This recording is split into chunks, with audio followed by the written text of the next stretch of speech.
नमस्कार, आप देख रहे खबर उत्तराखंड और मैं हूं आपके साथ अविन्यरा। तो रुक करेंगे खबरों का, उससे पहले रुक करते हैं हेडलाइंस का। उत्तराखंड बीजेपी संसदीय दल की बैठक आज। मुख्यमंत्री पुष्कर सिंह धामी बैठक में रहेंगे मौजूद। उत्तराखंड के सभी लोकसभा राज्यसभा सांसद रहेंगे मौजूद। आईएमए की पासिंग आउट परेड जारी। भारतीय सेना का हिस्सा बनेंगे 456 रणबांकुरे मित्र राष्ट्रों के 35 कैंडिडेट्स भी होंगे पासिंग आउट। नगर निकाय चुनाव के लिए ओबीसी आरक्षण नियमावली मंजूर। सभी नगर निकायों में नियमावली के तहत आरक्षण। उत्तराखंड के 2 आयुर्वेद कॉलेजों का होगा कायाकल्प। हरिद्वार के ऋषिकुल में बनेगा 7 मंजिला Ayurveda hospital. National Ayush mission में उत्तराखंड का अच्छा काम। केंद्रीय आयुष सचिव वैद्य राजेश कोटेचा ने की है सराहना। लक्ष्यों की पूर्ति के लिए बेहतर काम किया जाए। उत्तराखंड को बनाया जाएगा मत्स्य पालन का हब। देश के कोने कोने में बिकेंगे उत्तराखंड की ट्राउट फिश। 200 करोड़ रुपए से होने जा रहा है इस पर काम। की न्यूज़, खबरों का सारथी। रुक करते हैं खबरों का। खबर गदरपुर से, जहां दिनेशपुर स्थित अतिरिक्त प्राथमिक स्वास्थ्य केंद्र में पिछले 8 वर्षों से महिला चिकित्सक की तैनाती न होने के कारण मरीजों को काफी परेशानियों का सामना करना पड़ रहा है। तो वहीं महिला डॉक्टर की कमी के चलते महिलाओं को अपनी समस्याओं को पुरुष डॉक्टर को बताने में भी संकोच होता है, जिससे उन्हें मानसिक और शारीरिक परेशानियां होती हैं। कई बार महिलाएं अपनी समस्याओं को ठीक से नहीं बता पाती, जिससे उन्हें जिला अस्पताल या निजी चिकित्सकों का रुख करना पड़ता है। वहीं स्वास्थ्य केंद्र में वर्तमान में एक ही प्रभारी चिकित्सा अधिकारी तैनात हैं। साथ ही एक आयुर्वेदिक चिकित्सक, फार्मासिस्ट, 2 एएनएस और 5 स्टाफ नर्स है। लेकिन महिला डॉक्टर की कमी से अस्पताल की व्यवस्थाएं प्रभावित हो रही हैं। वहीं अस्पताल में एक एक्सरे मशीन भी खराब पड़ी है। स्थानीय विधायक अरविंद पांडे ने बताया कि उन्होंने शासन से वार्ता की है और जल्द ही महिला चिकित्सा की तैनाती की जाएगी। वहीं उधम सिंह नगर जिले के मुख्य चिकित्सा अधिकारी डॉक्टर मनोज शर्मा ने कहा कि महिला चिकित्सक की तैनाती शासन के निर्णय पर निर्भर है और जैसे ही व्यवस्था होगी वैसे लागू करेंगे।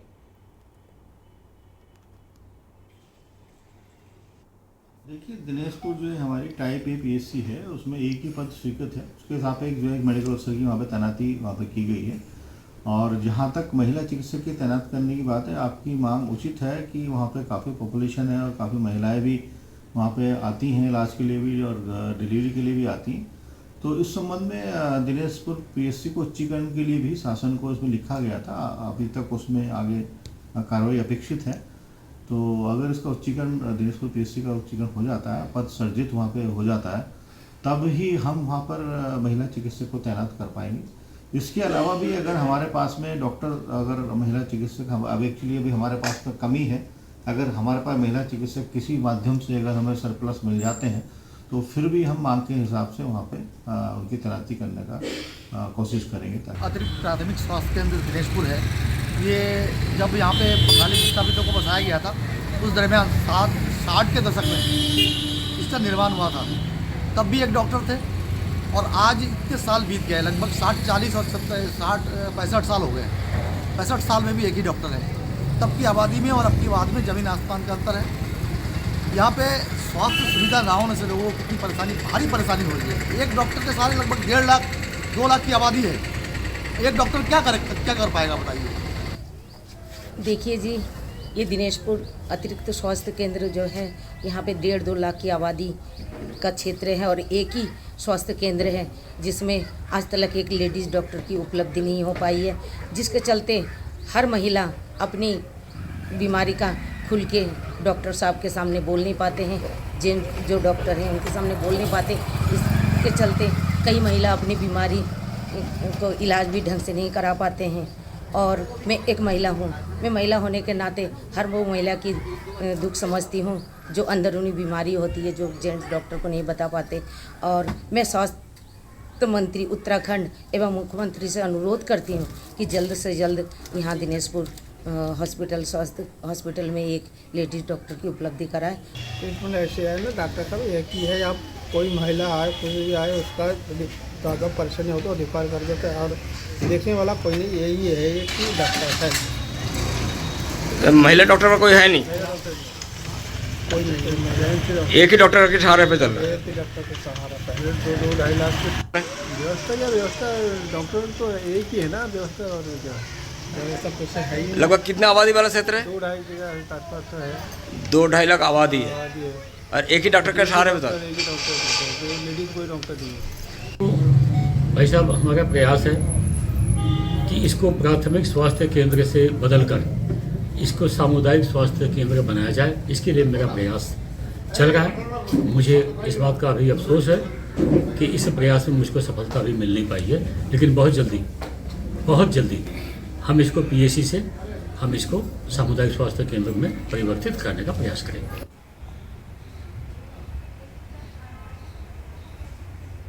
और जहां दिनेशपुर स्थित प्राथमिक स्वास्थ्य केंद्र में पिछले 8 वर्षों से महिला चिकित्सक की तैनाती न होने से महिला मरीजों को काफ़ी परेशानियों का सामना करना पड़ रहा है। वहीं पीड़ित महिला डॉक्टर की कमी के चलते महिलाओं को अपनी समस्याओं को पुरुष डॉक्टर को बताने में संकोच होता है, जिन्हें उनसे मानसिक और शारीरिक परेशानियों का भी सामना करना पड़ता है और कई बार महिलाएं अपनी समस्याओं को ठीक से बता भी नहीं पाती।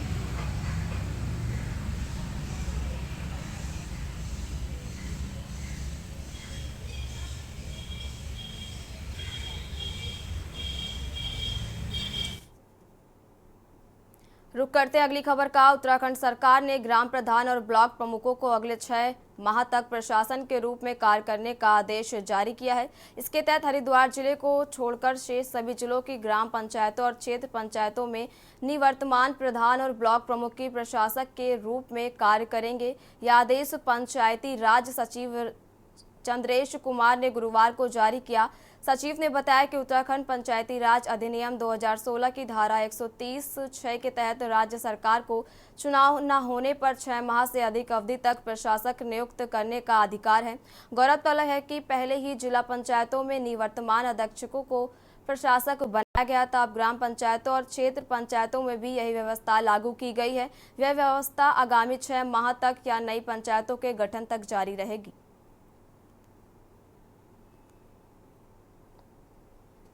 नहीं, उत्तराखंड पंचायती राज अधिनियम 2016 की धारा 130(6) में राज्य सरकार को ये अधिकार दिया गया है कि वो जब इलेक्शन नहीं हो पा रहे हों तो 6 माह से अनधिक अवधि के लिए प्रशासक नियुक्त कर सकती है।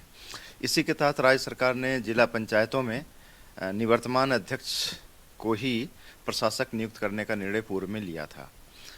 अभी राज्य सरकार ने एक बार पुनः इस पर मैटर पर विचार किया कि क्या क्षेत्र पंचायत प्रमुख और ग्राम प्रधान को भी निवर्तमान जो लोग हैं उनको प्रशासक बनाया जा सकता है या नहीं बनाया जा सकता है। माननीय मुख्यमंत्री जी एवं विभागीय मंत्री जी द्वारा जो पंचायती राज लोकतंत्र की सबसे छोटी इकाई, जो इसको हम कह सकते हैं कि लोकतंत्र की जड़ें जो उत्तराखंड की हैं, उनके संबंध में माननीय मुख्यमंत्री जी द्वारा जिस प्रकार हमारे द्वारा कोरोना में पूरी तरीके से नियंत्रण रखते हुए ग्राम पंचायतों के स्वास्थ्य को लेकर विश्वास सरकार का जीता था, सरकार ने उसी पर अपनी मोहर लगाई है और पुनः हमको सरकार ने ग्राम प्रधानों को प्रशासक बनाकर अपनी जिम्मेदारी हम लोगों को सौंपी है। मैं इस ऐतिहासिक निर्णय के लिए मुख्यमंत्री जी और पूरी हमारे सतपाल महाराज जी सहित संपूर्ण उत्तराखंड की सरकार और समस्त अपने जितने भी हमारे विधायकगण हैं उन लोगों ने इस पर मदद करी और माननीय मुख्यमंत्री जी द्वारा जो ये ऐतिहासिक निर्णय प्रशासक बनाने का दिया गया है, मैं उसका पूरे प्रधान संगठन की ओर से हार्दिक स्वागत और धन्यवाद करता हूँ। को प्रशासक नियुक्त करने पर हाईकोर्ट में चुनौती मिली है। हाईकोर्ट ने मामले को सुनवाई के लिए 17 दिसंबर की तारीख तय की है और सरकार से पूछा है कि किस नियमावली के तहत इनकी नियुक्ति की है। सुमन सिंह समेत अन्य ने सरकार से 30 नवंबर 2023 के नोटिफिकेशन को चुनौती दी है और सरकार के इस आदेश को निरस्त करने की मांग भी की है। सुनवाई के दौरान अधिवक्ता ने कोर्ट को बताया कि 2011 में चीफ जस्टिस कोर्ट में ही उत्तराखंड सरकार के मुख्य सचिव ने अंडरटेकिंग दी है कि भविष्य में कभी भी जिला पंचायतों में प्रशासकों की नियुक्ति नहीं करेंगे। अगर कहीं अपवाद या आपदा की स्थिति बनती है तो 1 या 2 ही नियुक्त किए जा सकती है। वहीं कोर्ट को बताया है कि सुप्रीम कोर्ट के संवैधानिक पीठ के आदेश के खिलाफ राज्य सरकार ने जिला पंचायतों में प्रशासकों की नियुक्ति की है, जो गलत है।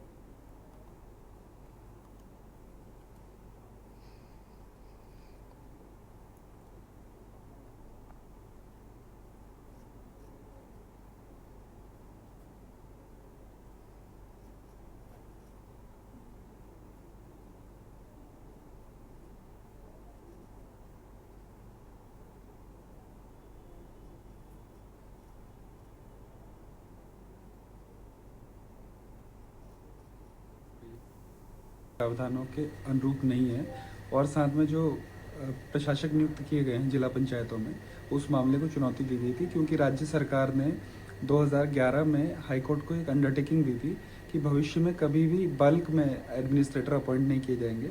कभी अपवाद स्वरूप ही कोई परिस्थिति आने पे एडमिनिस्ट्रेटर अगर अपॉइंट करना पड़े तभी करेंगे। तो उस अंडरटेकिंग का भी उल्लंघन हो रहा है और साथ ही संविधान के आर्टिकल 243E के जो मूल भावना है उसके विरुद्ध ये डिले और जो एडमिनिस्ट्रेटर जो पॉलिटिकल पर्सन्स को अपॉइंट किया गया है ये इसके विरुद्ध है। इस मामले को लेकर ये याचिका दायर हुई है। रुक करते हैं अगली खबर का। उत्तराखंड के मुख्यमंत्री पुष्कर सिंह धामी ने साल 2025 की विकास योजनाओं पर अभी से मंथन शुरू कर दिया है। मुख्यमंत्री ने शासन के उच्च अधिकारियों की बैठक लेते हुए साल 2025 की विभिन्न विकास योजनाओं पर मंथन किया। साथ ही राज्य के विकास के लिए अधिकारियों को निर्देशित भी किया। वहीं एक और जहां मुख्यमंत्री धामी साल 2025 में विकास कार्यों पर मंथन कर रहे हैं, तो वहीं दूसरी ओर राज्य में एक के बाद एक कई घटनाओं में अधिकारियों की घोर लापरवाही भी सामने आ रही है। आपको बता दें कि उत्तरकाशी में भीषण अग्निकांड की घटना सामने आई है। इस अग्निकांड में 7 मकान व 5 दुकानें जलकर राख हो गई। गनीमत रही कि इस घटना में कोई जनहानि नहीं हुई। हालांकि सब कुछ जलकर राख हो गया। पीड़ितों के मुताबिक सूचना देने के बाद भी समय पर फायर ब्रिगेड की गाड़ियां मौके पर नहीं पहुंची, जिसकी वजह से नुकसान अधिक हुआ। देखिए हमारी खास रिपोर्ट।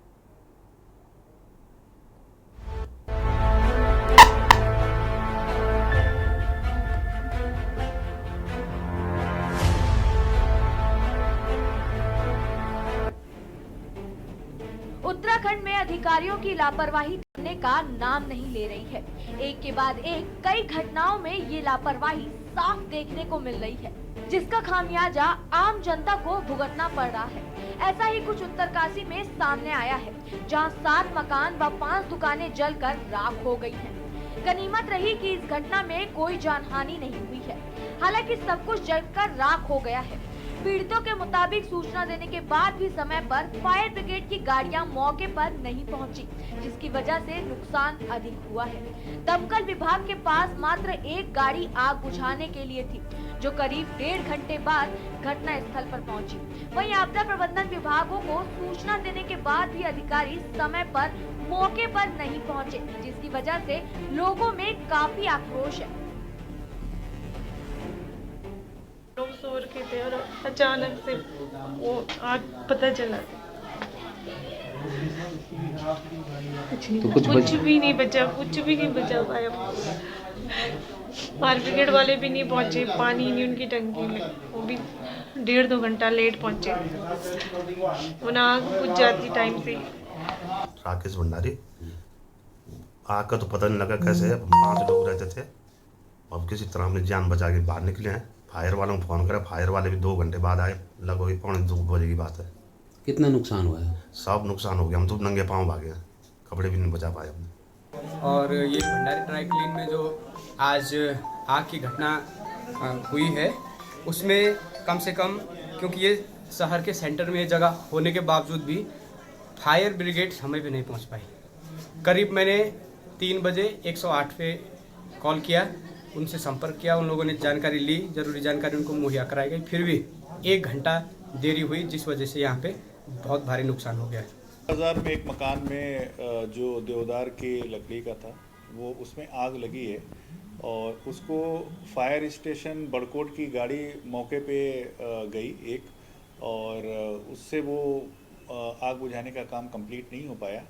तो दूसरी गाड़ी जो वाटर बाउजर है, फिर उसको स्टार्ट किया गया, तो जो वो स्टार्ट नहीं हो पाई, तो जो बगल के और जो फायर स्टेशन की गाड़ियां थी, उन्होंने मौके पे आके उस आग को बुझा दिया। उत्तराखंड के उत्तरकाशी जनपद में हुए भीषण अग्निकांड के बाद जो विभागीय अधिकारी हैं उनकी बड़ी लापरवाही सामने आई है। जो स्थानीय लोग हैं उनका ये आरोप है कि सूचना देने के बाद भी मौके पर अधिकारी नहीं पहुंचे। आपदा प्रबंधन को इसकी सूचना दी गई थी, लेकिन काफ़ी देर बाद भी विभागीय जो अधिकारी हैं वो नहीं पहुंचे। हम इस समय आपदा प्रबंधन विभाग के कार्यालय में ही मौजूद हैं। यहाँ पर तमाम जो बड़े अधिकारी हैं वो मौजूद रहते हैं, लेकिन इस घटना पर जब हम बात करने के लिए यहाँ पहुँचे तो कोई भी अधिकारी यहाँ पर मौके पर मौजूद नहीं है। निश्चित ही जो विभागीय अधिकारी हैं उनकी घोर लापरवाही उत्तरकाशी के इस अग्निकांड में सामने आई है। तमाम जो अधिकारी हैं उनसे इस बात की हम जानकारी लेने का प्रयास कर रहे हैं कि आखिर कहाँ पर वो लापरवाही हुई है और इस लापरवाही की वजह से जो उत्तरकाशी की जनता है जो इस पूरे अग्निकांड की वजह से सफ़र कर रही है। बताया जा रहा है कि इसमें जो लाखों रुपए का नुकसान हुआ है। हालांकि गनीमत ये रही कि जन हानि नहीं हुई है, लेकिन सवाल ये है कि जो हमारा सिस्टम है, जो इस तरीके का ढीला रवैया जो हमारे विभागीय अधिकारी अपना रहे हैं, आखिर ये अधिकारी कब सुधरेंगे और कब सरकार इन ऐसे अधिकारियों पर नकेल कसती हुई नजर आएगी।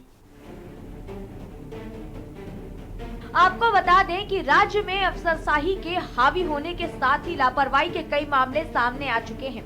ऐसा ही कुछ देहरादून में भी देखने को मिला है, जहां घंटाघर के पास एक ऐसा जानलेवा स्पीड ब्रेकर बना दिया गया है जिससे आए दिन हादसे होने लगे। स्पीड ब्रेकर की अधिक ऊंचाई के चलते एक के बाद एक कई गाड़ियां दुर्घटना का शिकार हुई। वहीं अब इस मामले में भी जांच के आदेश दिए हैं। वहीं अधिकारियों की इस लापरवाही पर पक्ष विपक्ष आमने सामने आ गए हैं। निसंदेह देखिए बहुत ही दुखद घटना है और बाकी इस तरह की घटना नहीं होनी चाहिए, लेकिन अगर ये घटना हुई है वहाँ पर हमारे जान माल की भी हानि हुई है, हमारे लोगों को काफ़ी नुकसान हुआ है, काफ़ी लोगों के घर भी जले हैं, लोगों ने भाग कर के वहाँ से जान बचाई। तो मुझे लगता है कि इसमें एक जांच का विषय, आग क्यों लगी है, किस कारण से लगी, इन सारी चीज़ों के ऊपर अगर जांच होगी और बहुत जल्दी वहाँ पर अधिकारी भी पहुँच रहे हैं इन सारी चीज़ों को जाँचने के लिए कि आग क्यों लगी है। नहीं, निश्चित रूप से देखिए ये प्योर नेग्लिजेंस का मामला है और तो और ये संवेदनहीनता का मामला है। इतने लंबे वक्त से आप जिस विभाग में कार्यरत हैं, क्या आपको इतनी भी सूझबूझ नहीं है कि ये पहाड़ जैसे टीले खतरनाक साबित हो सकते हैं? रंबल स्ट्रिप्स बनाने के बजाय आपने जिस तरह के पहाड़ नुमा स्पीड ब्रेकर जगह जगह बना दिए, ये समझ में आ रहा है कि मंशा अच्छी थी। मंशा शायद हादसों को रोकने की, दुर्घटनाओं को, जो सड़क हादसे लगातार बढ़ोतरी हो रही है उनमें रुकावट लाने की थी, लेकिन मंशा के साथ साथ सूझबूझ भी तो चाहिए, संवेदनशीलता भी तो चाहिए। दिन दोपहर में वो स्पीड ब्रेकर दिखाई नहीं पड़ रहे हैं। देखिए बहुत ही दुर्भाग्यपूर्ण है, वहाँ के लोग संबंधित अधिकारियों को फ़ोन करते रहे और उसके बावजूद फ़ोन नहीं उठा और 2.5 घंटे बाद अगर कोई अधिकारी वहाँ पर पहुँच रहे हो, तब तक वहाँ पर 7-8 दुकानें, अगर वहाँ टाइम पर कोई अधिकारी आता तो मैं समझता हूँ आग इतनी भयावह नहीं होती और कुछ लोग दुकानों को बचाया जा सकता है। लेकिन देखिए उसके बावजूद भी सबसे बड़ी खामी है कि एकमात्र गाड़ी आपकी वहाँ पर जो है पहुँची अग्निशमन की, तो वो एक गाड़ी कहाँ तक उन 8-10 दुकानों को बचा सकती थी। तो ये तमाम चीज़ें हैं जिन पर ध्यान देने की आवश्यकता है और मैं कहना चाहता हूँ माननीय मुख्यमंत्री जी से कि ये जो चीज़ें हैं इन पर ज़्यादा ध्यान दिया जाए, बजाय और चीज़ों के जिन चीज़ों पर ज़्यादा ध्यान दिया जा रहा है उनको छोड़ दिया जाए। कुल मिलाकर एक और जहां राज्य सरकार अभी से 2025 की विकास योजनाओं पर मंथन शुरू कर रही है, तो वहीं दूसरी ओर अधिकारियों की लापरवाही थमने का नाम नहीं ले रही है। ऐसे में सवाल ये है कि एक और जहां मुख्यमंत्री साल 2025 की योजनाओं पर कार्य कर रहे हैं, तो वहीं दूसरी ओर अधिकारियों की घोर लापरवाही आखिर कब थमेगी? आखिर कब बेलगाम अधिकारियों पर सरकार कब लगाम लगाएगी? Uttarakhand desk report. रुक करते हैं अगली खबर का। खबर देहरादून से, जहां 2.5 दिन की बच्ची का दून अस्पताल में देहदान किया गया। हृदय संबंधी रोग से बच्ची का निधन हो गया था। महज 2.5 दिन की बच्ची के देहदान किए जाने का यह देश का पहला मामला बता रहे हैं। चिकित्सकों ने बताया कि बच्ची को हृदय संबंधी रोग था, जिसके चलते उसका निधन हो गया। बच्ची के पिता राम मिहर हरिद्वार में एक फैक्ट्री में कार्यरत हैं। मिली जानकारी के अनुसार हरिद्वार के डॉक्टर राजेंद्र सैनी ने परिवार को देहदान के लिए प्रेरित किया था। ये जो लड़की जो है हुई थी और ये इसको एकदम बर्थ एस्फिक्सिया करके हम लोग बीमारी बोलते हैं, मतलब सांस लेने में इसको दिक्कत थी, तो उसको फिर काफ़ी प्रयास करे, इंट्यूबेट भी कर दिया था, जिसको आप वेंटिलेटरी सपोर्ट करते हैं, उस पर भी हमने उसको रखा, लेकिन इसको हाइपोक्सिक इस्केमिक एन्केफेलोपैथी HIE करके बोलते हैं, बर्थ एस्फिक्सिया के साथ वो भी हो गई थी, बर्थ एस्फिक्सिया के साथ। तो काफ़ी प्रयास करे, एक बार उसका ब्लड प्रेशर भी नहीं हम मेंटेन कर पाए थे, उसके लिए भी काफ़ी दवाइयाँ दी गई, लेकिन हम उसको बचा नहीं पाए। खबर देहरादून से, जहां 9 दिसंबर की रात को GMS रोड की अलकनंदा एनक्लेव कॉलोनी में ONGC ने रिटायर्ड इंजीनियर 75 वर्षीय अशोक कुमार गर्ग की हत्या पर से दून पुलिस ने पर्दा उठा दिया।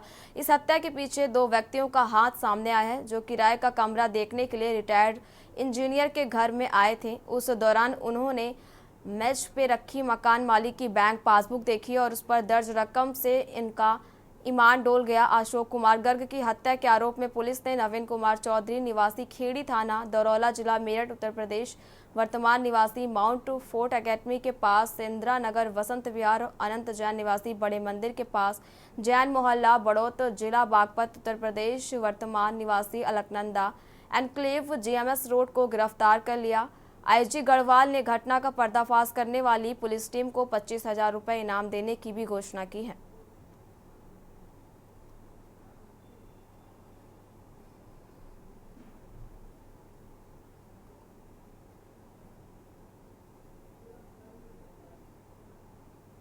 में श्री गर्ग साहब रहते हैं वहाँ पर, अशोक कुमार गर्ग जी, जो एनजीसी से रिटायर्ड है, और उनके घर में कोई हमला हो गया, लहूलुहान है। इस सूचना पर पुलिस तत्काल पहुंचकर उनको हॉस्पिटल ले गई थी, लेकिन हॉस्पिटल में उनको ब्रॉड डेड घोषित किया गया था। घटनास्थल का जब निरीक्षण किया गया तो घटनास्थल के निरीक्षण में कहीं भी वहाँ कोई फोर्स एंट्री या इस तरह का कोई लूटपाट का कोई अंदेशा नहीं दिखा, सब चीज़ें इंटैक्ट दिखाई दी। साथ ही साथ ये भी पड़ोसियों से पता चला, जो पड़ोस में रहते हैं, जिन्होंने सूचना दी थी कि उनके द्वारा श्री गर्ग जी को कुछ कराने चिल्लाने की आवाज़ सुनाई दी थी, और साथ ही साथ कोई व्यक्ति वहाँ पर ऐसा लग रहा था कोई पासवर्ड की बात कर रहा था।